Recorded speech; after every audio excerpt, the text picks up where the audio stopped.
Kalapati, Gol. Kalapati, Anis Dirishanika, Gol.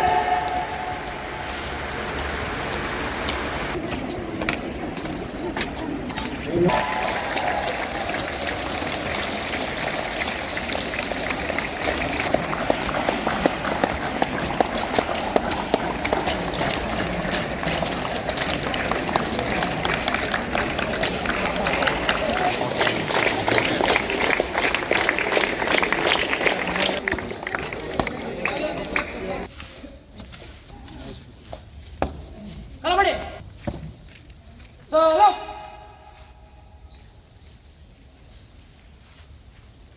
First. Everyone, a warm and pleasant morning. Today, we are all gathered here for a very special moment. On this day, that is 15th of August in the year 1947, our country, India, had gained independence after a long rule for this. On this very moment, every Indian of back then stood tall and proud as the years of hardships and struggles had finally given its fruit. Today, we are here to celebrate this very glorious moment, that is, this day, the 78th Independence Day of India. To begin with, I would like to call upon our beloved Father Principal to deliver a welcome speech for this occasion, followed by the flag hoisting. Many people in the past who have sacrificed their life for the independence of this great nation, our country. As they have achieved their goal in setting us free, we from our part also need to do our best in whatever way possible, especially on this great day. Let us remember and pray for our country, especially for our leaders and for all of us, that we too may be able to contribute towards the daily freedom of our country.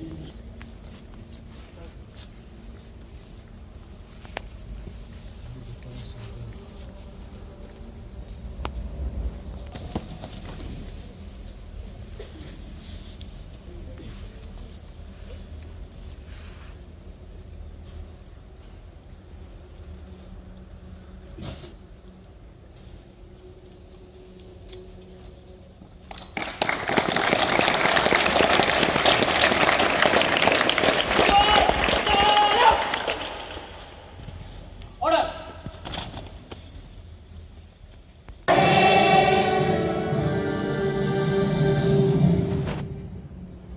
School, Samne, Salute. Order.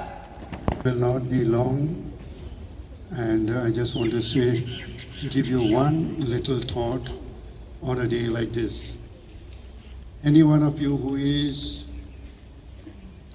here, and if you are invited, I'm sure you're all ready to give a speech, especially on a day like this. And as we look at it, I'm sure all of you know there are different parts of the flag, and each thing having a meaning. And I'm just taking out one point of this. Please remember before that, that if we are free today, if we can say that we have one freedom, it's not because of our efforts. It is because the efforts of many who have gone before us. For 200 years, we were under British rule. For about 100 years, our forefathers, our parents, our grandparents went through a lot of difficulties in order to obtain the freedom of this country. And finally, when the freedom did come, well, they were all so happy. Jawaharlal Nehru, who was elected the first Prime Minister, was raising the flag. But do you know where Mahatma Gandhi was at that time? He was fasting. He was praying to God for his country and for our country. And that was the greatest gift that we could receive after our freedom. the prayer of a simple, holy man. He believed that God can do everything, but he also believed that we should not be violent people. We should be people who have respect for each other, and he has taught us many good things. And you see the flag has three colors, and I just want to comment on just one. There is the white color there, which symbolizes purity of thought, purity of speech. My dear boys and girls, you are in a Don Bosco school, and we have so many schools all over India. I always wish and pray that all our students follow this purity of thought and purity of speech. Today, we can say we are proud to raise the flag materially, but have we raised our country? What have we done for that?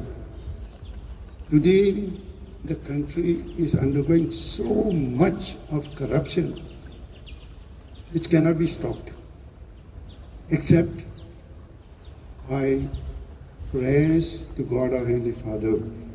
What Mahatma Gandhi did, if he was still living and praying, probably India's corruption would have disappeared. All of you come from good families, and my request to you is this: look at the white part of the flag and remember it symbolizes purity of speech and of thought.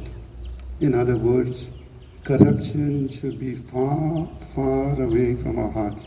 If you as students do not take a step to put down or to eliminate this corruption, you are going to be the slaves of this country. And simply saying that we have won our freedom, those are only words. We need to have it indeed. And I do pray the Lord that He gives us this blessing for this country of ours, which needs it very much, the gift of sincerity and away with all corruption. May God bless you. Respected Father Edward D'Souza, the director, Father Jose Mu, the principal, Father Justine Nazari, the vice principal, sisters, dear teachers, and my dear friends. Today we have gathered here to celebrate a day of great significance for every Indian, our Independence Day. On this day, August 15th, we remember the sacrifices of our freedom fighters and honor the dedication and courage which led to the birth of a free and independent India in 1947. Our freedom didn't come easily. It was the result of long years of struggle and immense sacrifices by leaders like Mahatma Gandhi, Jawaharlal Nehru, Subhash Chandra Bose, Bhagat Singh, and many others. They fought not just with weapons, but with strong ideals, a belief in justice, and a dream of a free nation. Their determination and commitment inspire us to this day. Independence Day is not just a celebration of our past achievement, but also a reminder of the responsibilities we have as citizens of this great nation. As we unfold the tricolor flag today, let us remember that the true essence of freedom lies in upholding the values of equality, justice, and brotherhood. Our country has made remarkable progress in various fields since gaining independence, from achievements in science and technology to improvements in education and healthcare. India has come a long way. However, we still face challenges such as poverty, illiteracy, and inequality. It is our duty, especially as the younger generation, to work towards overcoming these challenges and building a better and stronger India. My dear friends, we are the future of India. We have inherited a glorious legacy from our ancestors. We have to carry forward their vision and mission with pride and passion. We have to make India a strong, prosperous, and happy nation. We have to make India a leader in the world. We have to make India a land of our dreams. On this auspicious occasion, let us take a pledge to serve our motherland with dedication and devotion. Let us follow the motto of Vikshit Bharat or Develop India as announced by the government for Independence Day 2024. Let us join the Azadi Ka Amrit Mahotsav initiative to celebrate 78th year of India's independence. Let us remember the words of our first Prime Minister, Pandit Jawaharlal Nehru, who said on August 15, 1947, "At the stroke of the midnight hour, when the world sleeps, India will awake to life and freedom. A moment comes, which comes, but rarely in history, when we step out from the old to the new, when an age ends, and when the soul of a nation, long suppressed, finds utterance. As we celebrate this Independence Day, let us pledge to contribute positively to our nation's growth. Let us strive to be responsible citizens who respect our country's heritage, diversity, and unity. Jai Hind.